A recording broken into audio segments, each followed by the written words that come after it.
this is probably a good opportunity to move into the discussion of the way you've been thinking about what we're looking at now in this period of gray wars, right? So can you maybe share with us, and we could talk a little bit about what you mean by gray wars and why you sort of use this image and this idea to move. Clearly, we're moving from the global war on terror into this period of gray wars and then beyond. So maybe you could just say a little bit about the concept of gray war.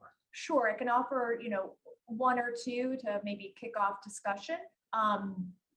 I settled on that as the descriptor that seemed to me apt to where we are, that we are not in large scale wars of annihilation. This is not steel on steel, not some of the things that we built in the 20th century. Those were incredibly important. We needed to take a lot of the goodness of that construction of the 20th century and move forward.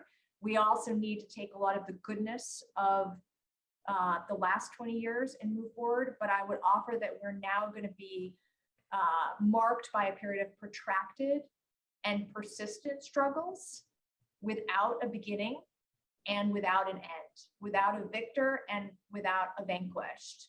So I think that when we fall into some of the tropes of either superpower language or win-lose or it will be done, I think that paradigmatically that's unhelpful. I think that takes us in a less useful way of thinking. I think when we fall into language that seems a bit conventional, like that we'll know somehow what it will look like in the future, and therefore all we have to do is design it, plan it, or other.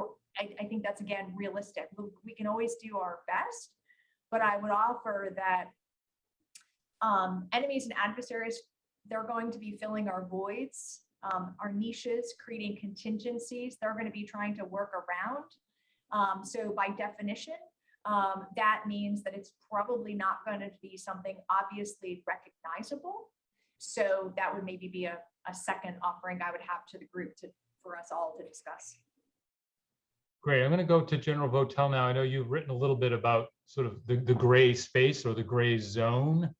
Can you share some thoughts about how you think about what we're looking at there? Sure. So, it's really, I think, a really interesting topic, and I do like the phrase "gray" here, gray zone, gray wars, is a pretty good descriptor of this. I know in my own experience, went through a number of different ways to try to describe this. The Israelis describe this as the war between the wars. We tried to describe it as a hybrid war, and again, we created more questions about what the hell we were talking about when we did that. When we tried to do that, we went back to our doctrine and we tried to talk about this as unconventional warfare, and of course that got everybody stirred up because we were introducing another form of warfare and nobody understood what unconventional meant. So the gray war connotation, I think, helped kind of serve this and highlighted what we all recognize about this is really no clear beginning, no end.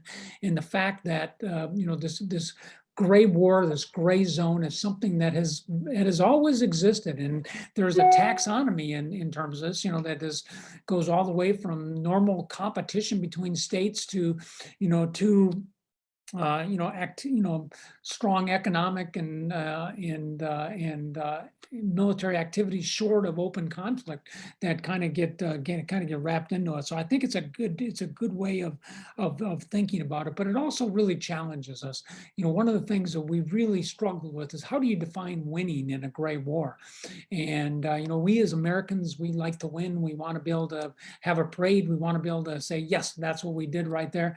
That's not possible in gray wars, and it's really, really difficult. And so at SOCOM, we had some really great thought on this, and I really credit some of the leadership at U.S. Army Special Operations Command for leading the way on this, about how we think about what winning means in gray war. And it doesn't mean this idea of total victory. It means about preserving your interests. And it talks about prevailing with your influence.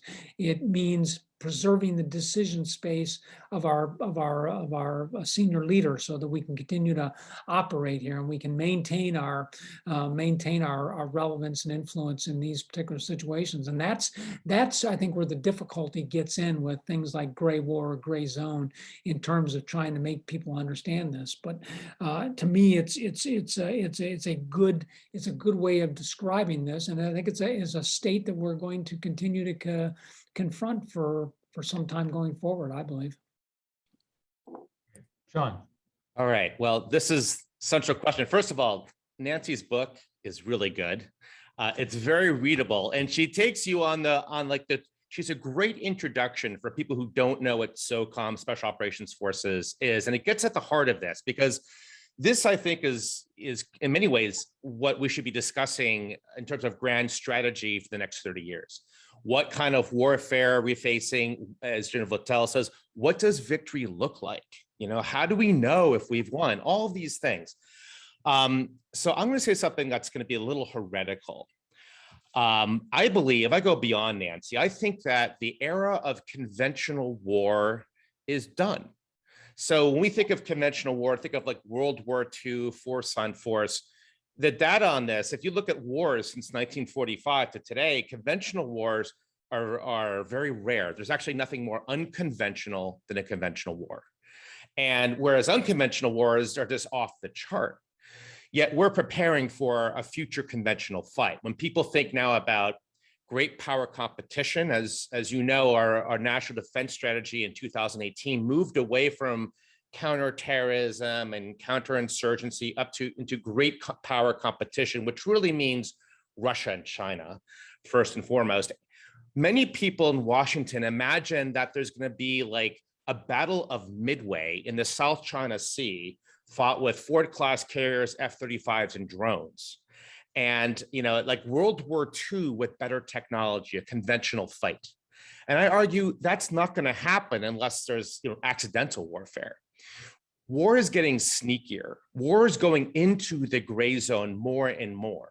So look at like Ukraine, Syria, Libya. These are the strategy here is that Russia and others, they pump the fog of war into a battlefield, use units that give them plausible deniability to move through that fog.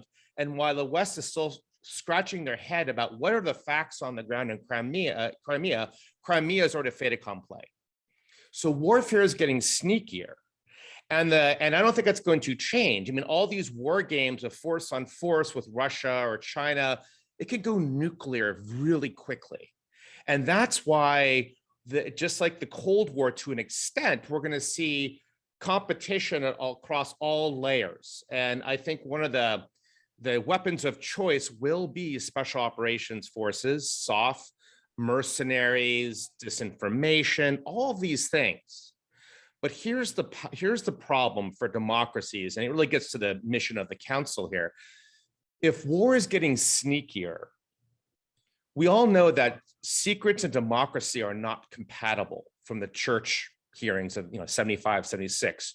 So how do we get in this battle space where it's gray and dark and shadowy and punch back without losing our democratic soul?